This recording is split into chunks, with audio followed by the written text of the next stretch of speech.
दोस्तों, अगर आपने आपके ड्रीम कार का प्लान बना लिया है, आपको आपकी कार खरीदनी है, लेकिन आपको समझ में नहीं आ रहा है कि कैश में खरीदे या लोन पे खरीदे, कौन सा ऑप्शन बेस्ट रहेगा कार खरीदने के लिए।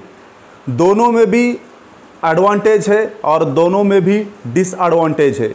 आज की इस वीडियो में हम जानेंगे, अगर प्लान किया है कार खरीदने का तो कौन सा ऑप्शन हमारे लिए बेस्ट होगा कार खरीदने के लिए, कहां से हमें कार खरीदनी चाहिए और क्यों खरीदनी चाहिए, उसके लिए कैश ऑप्शन बेटर रहेगा या लोन ऑप्शन बेटर रहेगा। ये सारी डिटेल आज की इस वीडियो में हम क्लियर करेंगे।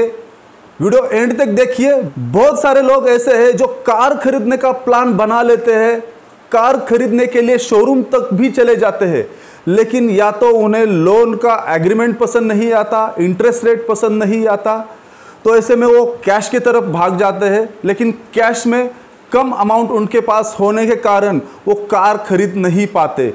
तो आज यहाँ पे हम डिटेल में जानेंगे कि हमें कार कैश में खरीदनी चाहिए या लोन पे खरीदनी चाहिए, कौन सा ऑप्शन हमारे लिए बेस्ट रहेगा। चलिए वीडियो शुरू करते हैं। नमस्कार दोस्तों, मैं हूं नीलेश और आप देख रहे हैं TNS टेक्निकल चैनल।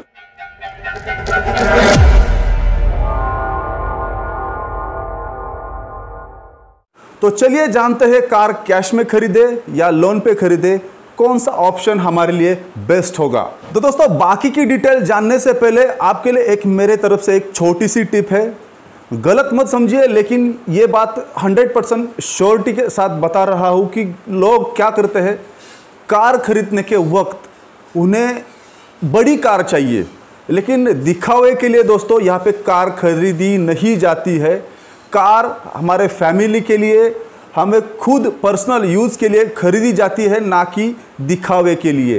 तो अगर हमारी फाइनेंशियल कंडीशन मारुति स्विफ्ट खरीदने की है या हमारे फैमिली के लिए यहाँ पे सिर्फ स्विफ्ट कार ही सही है, तो ऐसे में हमें स्कॉर्पियो या XUV लेने की ज़रूरत नहीं है। लोग यहाँ पे ही गलती करते हैं कि उनकी ज़रूरत एक छोटी कार की होती है, लेकिन बड़ी कार लोगों को दिखावे के लिए वो खरीद लेते हैं। और ऐसे में या तो वो कैश में खरीदे या लोन पे खरीदे, दोनों में ही नुकसान उनका होता है। बस दिखावा वो करेंगे, लेकिन एक बात हमेशा समझिए, यहाँ पे जो आप कार में पैसा लगा रहे हो वो डेड इन्वेस्टमेंट है। यहाँ पे आपको फ्यूचर में, मान लीजिए कि आपने यहाँ पे कोई 10 लाख की कार खरीदी, वो 10 साल में 20 लाख की नहीं बनेगी, उसकी प्राइस दिन ब दिन कम होती जाएगी। तो ये डेड इन्वेस्टमेंट है। अब हम बढ़ते हैं हमारे मेन टॉपिक पर कि कहाँ से हमें कार खरीदनी चाहिए, कैश में या लोन में। यहाँ पे एडवांटेज जानेंगे। पहले हम कैश में अगर हम कार खरीदते हैं तो क्या बेनिफिट मिलता है, क्या फ़ायदे मिलते हैं। दोस्तों, पहली बात, आपको बैंक के चक्कर लगाने नहीं पड़ेंगे। आप वन टाइम पेमेंट करके आपकी मनचाही कार आप खरीद सकते हो। आपको EMI नहीं भरना है। ऑब्वियसली यहाँ पे आपको EMI नहीं पे करना है। आपने लोन नहीं उठाया है तो आपको इंटरेस्ट भी नहीं देना है। तो ऐसे में अगर आप 10 लाख की कार खरीदते हो, 10 लाख का लोन लेते हो, तो यहाँ पे आपका EMI नहीं जाएगा, तो आपका इंटरेस्ट नहीं जाएगा। आपकी जो कार की प्राइस है वो रियल वैल्यू ही आपको देनी है। उसके बावजूद आपको 1 रुपया भी यहाँ पे ज़्यादा पे नहीं करना है। तो यहाँ पे एक एडवांटेज ये हो गया कि आपकी कार की जो प्राइस होगी वही प्राइस आपको पे करनी है। और एक फ़ायदा है, यहाँ पे आप जब चाहे आपकी कार बेच सकते हो। आपने अगर कैश पे कार ले ली है तो आप उसे जब चाहे उसे सेल कर सकते हो। तो अगर आप लोन पे लेते हो तो उसके लिए भी एक अलग क्राइटेरिया होता है, उसके लिए अलग प्रोसेस होती है। तो यहाँ पे आपका पहले तो आप वन टाइम यहाँ पे पेमेंट करके आप कार ले के आ सकते हो। आपको EMI पे नहीं करना है, तो आपका इंटरेस्ट नहीं जाएगा, आपका ब्याज नहीं जाएगा। आप जब चाहे कार को बेच सकते हो। ये एडवांटेज यहाँ पे कैश में होता है। लेकिन यहाँ पे डिसएडवांटेज की बात करेंगे तो यहाँ पे मान लीजिए कि आपने यहाँ पे 10 लाख रुपए की कोई कार खरीदी है, आपने कैश में खरीदी है और आपके पास, आपके अकाउंट में सिर्फ 10 लाख रुपए ही थे, लेकिन आपने कार खरीदने के लिए टोटल अमाउंट आपके बैंक से निकाल कर आपने शोरूम में पे कर दी, आपने डीलर को दे दी। आपका बैंक अकाउंट यहाँ पे 0 हो गया। तो यहाँ पे आपके पास तो कुछ भी पैसे नहीं बचे हैं। तो कार आपके पास तो आ गई है, लेकिन पहले ही मैंने आपको बता दिया कि डेट इन्वेस्टमेंट है, फ्यूचर में कार की वैल्यू नहीं बढ़ेगी। तो यहाँ पे मान लीजिए कि आपके पास 10 लाख रुपए है, तो आपके पैसे तो सारे खत्म हो गए। अगर फ्यूचर में अगर आपको इमरजेंसी की ज़रूरत पड़ती है पैसों की, तो ऐसे में आप दिक्कत में आ सकते हो।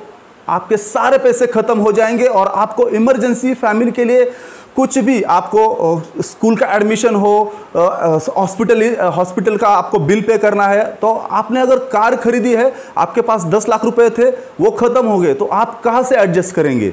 तो यहाँ पे एक डिसएडवांटेज है कैश में कार खरीदने का।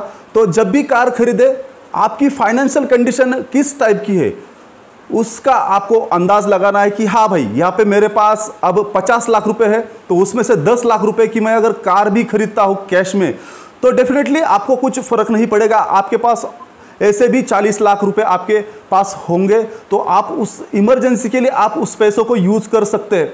लेकिन आपके पास अगर लिमिटेड यहाँ पे पैसे है, तो ऐसे में आप कैश में कभी भी गलती ना करिए गाड़ी कार खरीदने की कैश में। तो यहाँ पे डिसएडवांटेज की मैंने आपको यहाँ पे बात बता दी। आगे बढ़ते हैं वीडियो में। यहाँ पे हमने पहले जान लिया कि कैश में अगर हम कार खरीदते हैं तो क्या एडवांटेज है और क्या डिसएडवांटेज है। तो ऐसे ही हम जानेंगे कि अगर हम कार लोन पे खरीदते हैं तो यहाँ पे क्या एडवांटेज मिलते हैं और क्या डिसएडवांटेज मिलते हैं। कार यहाँ पे लोन पे खरीदते हैं तो यहाँ पे हमें पहला बेनिफिट मिलता है, हमारे पास मिनिमम अमाउंट है बैंक में, तो वो अमाउंट हमारी सेफ रहेगी। उससे हम अलग से फैमिली के लिए अलग से कुछ चीज़ें खरीद सकते हैं, प्रॉपर्टी खरीद सकते हैं, कुछ भी चीज़ें हम अलग से कर सकते हैं। हमारा सेविंग अकाउंट खाली नहीं होगा। कैश में खरीदते हैं तो सेविंग अकाउंट पूरा का पूरा खाली हो जाएगा अगर मिनिमम पैसे आपके पास पड़े हैं तो लोन पर लेने के लिए, लोन पर अगर हम कार खरीदते हैं तो हमें मिनिमम अमाउंट यहाँ पे देकर हम एक अच्छा लोन यहाँ पे ले सकते हैं। यहाँ पे आपको एक बेस्ट एडवांटेज मिलता है लोन पर कि आप अगर 10 लाख रुपए की कार कैश में खरीदते हैं तो लोन पर आप अपग्रेड हो सकते हो। आप यहाँ पे 10 की जगह 15-17 लाख की कार खरीद सकते हो, क्योंकि यहाँ पे लोन आपको बैंक दे रही है। यहाँ पे बैंक से आप ज़्यादा लोन लेकर एक अच्छी कार भी और ख़रीद सकते हो। तो ये एडवांटेज यहाँ पे हो गया। और यहाँ पे आपके पास लिमिटेड अमाउंट पड़ा है, वो ख़त्म नहीं होगा। आप उसे अलग जगह पे लगाकर आप उससे और अच्छा कुछ कर सकते हो। तो यहाँ पे एक एडवांटेज है यहाँ पे लोन पर कार खरीदने का। हाँ, यहाँ पे आप अगर लोन लेते हो तो हर महीने आपका EMI जाएगा। ऑब्वियसली इसके बाद आपका इंटरेस्ट भी चला जाएगा। इंटरेस्ट जाएगा मतलब अगर कोई कार आप 10 लाख रुपए की खरीदते हो लोन पर, तो हो सकता है 1.5-2 लाख रुपए आपको एक्स्ट्रा पे करने पड़े, लेकिन आपको एक दिन में नहीं देना है, आपको धीरे धीरे रीपेमेंट करना है। आपको यहाँ पे 3 से 5 साल की यहाँ पे आपको लगभग अवधि मिलता है उस लोन को क्लियर करने का। तो एक अच्छा डिस्टेंस मिलता है यहाँ पे लोन रीपेमेंट करने के लिए। हमारे जेब से पूरे पैसे तो नहीं गए, हमें पता है कि हम हर महीने लोन पे कर सकते हैं। तो यहाँ पे 1.5 से 2 लाख रुपए जाएंगे, लेकिन हम सेफ रहेंगे। जो भी अमाउंट हमारे खाते में बैंक में पड़ा है उसे हम सही तरीके से अच्छी जगह कहीं भी यूज़ कर सकते हैं, इमरजेंसी में यूज़ कर सकते हैं, एजुकेशन, बच्चों के एजुकेशन के लिए हम उसे खर्च कर सकते हैं, यानी फैमिली के लिए हम उसका अलग से प्लानिंग बना सकते हैं। तो यहाँ पे कैश में अगर हम कार खरीदते हैं तो थोड़ा सा यहाँ पे समझ लेना चाहिए। और हम यहाँ पे लोन पर हम गाड़ी खरीदते हैं तो वहाँ पर भी हमें थोड़ा सा दिमाग लगा कर सोचना चाहिए। यहाँ पे हर एक के फाइनेंशियल कंडीशन पर डिपेंड है कि उसे कौन से कंडीशन में, कहाँ पर और कौन सा यहाँ पे ऑप्शन उसके लिए बेस्ट रहेगा, कैश या लोन। यहाँ पे अगर आपके पास 40-50 लाख रुपए पड़े हैं तो 10 लाख रुपए की कार आप यहाँ पे कैश में बाय कर सकते हो, उसके लिए मैं मना नहीं करूँगा। आपके पास कम अमाउंट है, 10 लाख रुपए ही है, 10 लाख रुपए की कार खरीदना चाहते हो तो आप ऐसे में लोन पर शिफ्ट हो जाइए। आप हर महीने EMI से यहाँ पे आपका रीपेमेंट करिए। तो यहाँ पे दोनों भी ऑप्शन बेस्ट है। यहाँ पे और एक चीज़ आपको बता देता हूँ, लगभग हमारे देश में 70% लोग यहाँ पे कार लोन पर ही खरीदते हैं। 30% लोगों के पास, जिनके पास अंधा पैसा है, वो लोग कैश में कोई भी कार खरीदते हैं, उन्हें फ़र्क नहीं पड़ता है। ये वीडियो दोस्तों मिडिल क्लास लोगों के लिए है कि अगर आपके पास एक लिमिटेड अमाउंट पड़ी है तो आप कैश में ना जाकर आप लोन पे कार खरीदें। और जो लोगों के पास अंधा पैसा है वो यहाँ पे कैश में खरीद सकते हैं, उन्हें कुछ फ़र्क नहीं पड़ता है। लोन पे खरीदेंगे तो भी आपका यहाँ पे इंटरेस्ट चला जाएगा, लेकिन आपके पास आपका अमाउंट सेफ रहेगा इमरजेंसी के लिए। तो ये हर एक का अलग अलग क्राइटेरिया है। आपके फाइनेंशियल कंडीशन पे डिपेंड करता है कि आपके लिए कौन सा ऑप्शन बेस्ट रहेगा। ज़्यादा अमाउंट आपके पास पड़ा है तो कैश, लिमिटेड अमाउंट आपके पास पड़ा है तो लोन। तो दोस्तों बाकी समझदारी आपकी है, आपका डिसीजन है। वीडियो थोड़ा लंबा हो गया, थोड़ा डिटेल में आपको समझाना था, फिर भी डिटेल में समझाने के लिए थोड़ा सा वीडियो यहाँ पे लंबा हो जाता है। कुछ चीज़ें यहाँ पे वीडियो में आपसे शेयर करने की रह जाती है। मिलते हैं अगले वीडियो में, तब तक के लिए गुड डे, गुड बाय।